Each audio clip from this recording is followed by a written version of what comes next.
In secret and in public, the fear of Allah, the fear of Allah.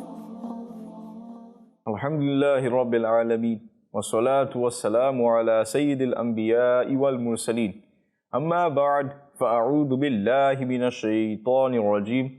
Bismillahir Rahmanir Rahim. As-salatu wassalamu alayka ya Rasulallah, wa ala alika wa ashabika ya Habiballah. As-salatu wassalamu alayka ya Nabi Allah, wa ala alika wa ashabika ya Nur Allah. The Prophet of mankind, the peace of our heart and mind, the most generous and kind, sallallahu ta'ala alayhi wa alihi wa sallam, has stated, the one who recites salat upon me one time, Allah Azza wa Jal will shower mercy upon him 10 times. Sallu ala al-Habib, sallallahu ta'ala ala Muhammad, sallallahu ta'ala alayhi wa alihi wa sallam. Alhamdulillah Azza wa Jal. My dear viewers, in today's episode, we will bring you the topic of the virtues of the fear of Allah Almighty. And in this beautiful series of the fear of Allah Almighty, in episode number 1, we discussed the introduction and the meaning of the fear of Allah Almighty. And inshallah Azza wa Jal, now we will go into detail in regards to the virtues of the fear of Allah Azza wa Jal. Alhamdulillah Azza wa Jal, one of the best of examples of those individuals who have fear of Allah Almighty is the pious predecessors. Our pious predecessors, rahimahumullah ta'ala, have described the virtues of the fear of Allah Azza wa Jal. And some of these I will go through now. Sayyidina Fuzail radiyallahu ta'ala anhu said, the divine fear which makes one fear Allah guides him to every goodness. Sayyidina Ibrahim bin Shayban radiyallahu ta'ala anhu said, when the fear of Allah Azza wa Jal comes into the heart, it destroys lustful feelings, makes one disinterested from the world, and prevents his tongue from talking about the world. Nowadays, many people within the society, they do many sins, their hearts become hard, they talk about worldly matters, and they don't protect their tongue from many useful speech. But once the fear of Allah Azza wa Jal enters one's heart, all of these problems and all of these issues and all of these bad habits will be removed from the heart. Sayyidina Shibli radiyallahu ta'ala anhu said, the day when I fear Allah Azza wa Jal, I see such a door of wisdom and admonition which I have never ever seen before. Sayyidina Yahya bin Mu'az radiyallahu ta'ala anhu said, if this weak human fears hell as he fears poverty, he will enter paradise. Nowadays, we are worried about the fear of poverty, the fear of having less wealth. If only we could have the fear of Allah Azza wa Jal as much as the fear of poverty, imagine it would do wonders for us. Sayyidina Ibrahim bin Adham radiyallahu ta'ala anhu said, the desires of nafs cause destruction and fear of Allah Azza wa Jal cures. Remember, your desires of nafs will come to an end when you will fear the one who is watching you. Khalifa Ma'mun Rashid appeared in the court of Sayyidina Fuzail bin Iyas rahmatullahi ta'ala alayh for seeking some advice. He rahmatullahi ta'ala alayh said, empty out your heart for fear and sorrow.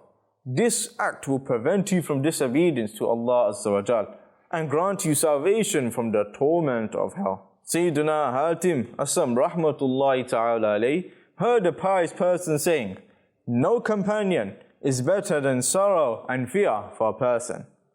Sorrow for regret for what the result of previous sins would be, and fear for this thing that a person does not know that where his abode would be. One of the methods of attaining the fear of Allah Azza wa Jal is pondering over the facts and the important notes in regards to the hellfire. And this way, inshallah Azza wa Jal, the fear of Allah Azza wa Jal will be instilled in one's heart. Let's go through some things. Sayyidina Abu Hurairah radiyallahu ta'ala anhu narrated that the beloved Rasul sallallahu ta'ala alayhi wa alihi wa sallam has stated, this fire of yours, ignited by the son of Adam, is less than 70 times of hellfire. After listening to this, the blessed companions radiyallahu ta'ala anhum ajma'een humbly said, O the beloved Rasul sallallahu ta'ala alayhi wa alihi wa sallam, this fire is sufficient to burn someone. The beloved Rasul sallallahu ta'ala alayhi wa sallam said, the hellfire is 69 times greater than this. Each part of it has heat equal to this fire. Allahu Akbar. Sayyidina Abu Hurairah radiallahu ta'ala anhu narrated that the beloved Rasul sallallahu ta'ala alayhi wa sallam has stated that the hellfire was kindled for 1,000 years until it reddened. Then it was kindled for 1,000 years until it whitened. Then it was kindled for 1,000 years until it became blackened. So now it is extremely dark. Allahu Akbar. Sayyidina Anas bin Malik radiallahu ta'ala anhu said, the beloved Rasul sallallahu ta'ala alayhi wa sallam stated, this fire is the 70th part of the hellfire. If it had not been extinguished again, you would not have benefited from it. Now this fire itself requests Allah Azza wa Jal not to send it back to the hell. Sayyidina Samura bin Jundub radiallahu ta'ala anhu narrated that the beloved Rasul sallallahu ta'ala alayhi wa sallam said, there will be some people amongst hell dwellers who will be into the fire till their ankles. Some will be those who will have flames of fire till their thighs.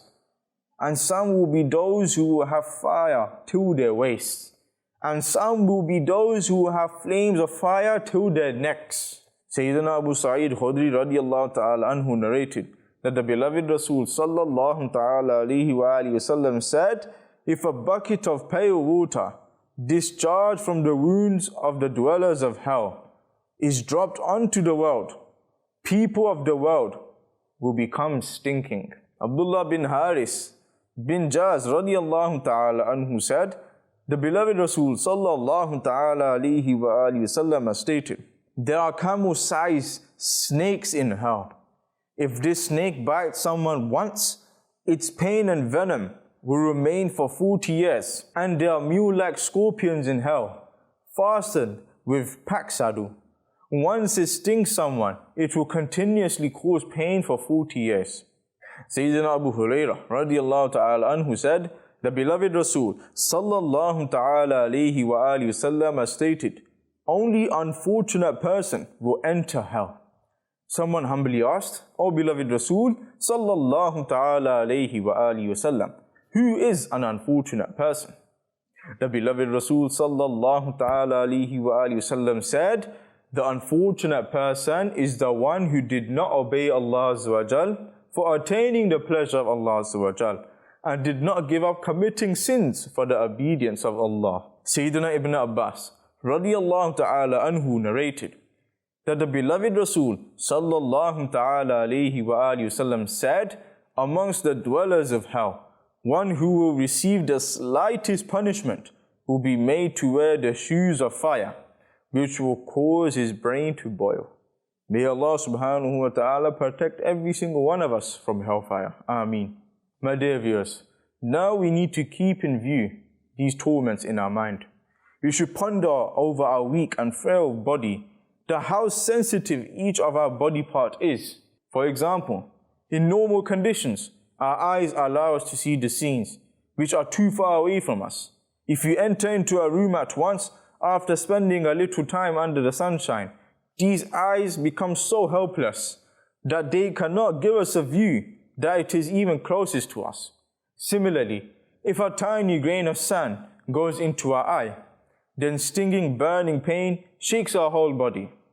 Our ears are so sensitive that if a small worm gets into either one of the ears, or if either one gets swollen, we suffer all night long. Our tongue, through which we swallow various kinds of spicy food items, and sometimes cause anguish for others through this very tongue, and sometimes cause difficulty to others by misusing our tongue.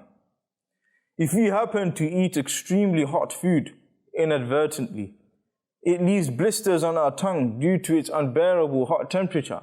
So as a result, we cannot eat any solid and spicy item for many days, and nor can we speak to anyone properly. Our feet, through which we cover long distance daily, If we happen to walk on the glowing embers or get injured, then it becomes extremely difficult for us to walk comfortably. Our hands, through which we wear clothes, eat food, write, drive, and carry out other pieces of work.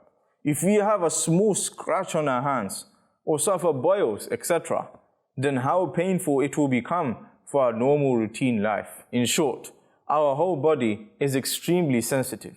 If our body temperature gets increased slightly or we begin to suffer from mild headache, we go into the bed. Similarly, if our blood flow is a little bit low or high, then the disease of blood pressure badly affects our routine life. And if Allah Azza wa Jal forbid, someone shoots us or thrusts a dagger into our heart or runs us over by a vehicle, then in the first place, we would fall unconscious due to the intense pain and probably we would die on the spot. Remember, my dear viewers, that these are just some examples of agonies people face in this world. But just imagine if we would be thrown into hellfire. How would this sensitive body bear its horrific torments? Whereas our body is so sensitive and delicate that when it experiences the extreme point of any agony, it becomes unconscious, or on the other hand, upon experiencing the intense sufferings of hell, the sufferer out of severe pain would neither become unconscious nor die. Imagine how helpless we will be at that time indeed. We would not feel regret yet. Will we still not weep out of the fear of Allah Azza wa Jal? Will we still not develop love for virtuous deed in our hearts? Will we still not feel frightened of committing sins? Alas, if you are not blessed with divine mercy, what will become of us? My dear viewers, after hearing the account of the description of hellfire, and after hearing the parables of the pious predecessors, rahimahumullah ta'ala, in regards to the fearing of Allah Azza wa Jal, it's important that we take the responsibility that we fear Allah Azza wa Jal, we have a hatred towards sins, and we are motivated in doing good deeds, inshallah Azza wa Jal. Inshallah Azza wa Jal, next episode we will talk about the virtues of crying in the fear of Allah Azza wa Jal. Sallu ala al-Habib, sallallahu ta'ala ala Muhammad, sallallahu ta'ala alayhi wa alihi wa sallam. Oh Allah, cause me to fear you in secret and in public. The fear of Allah, the fear of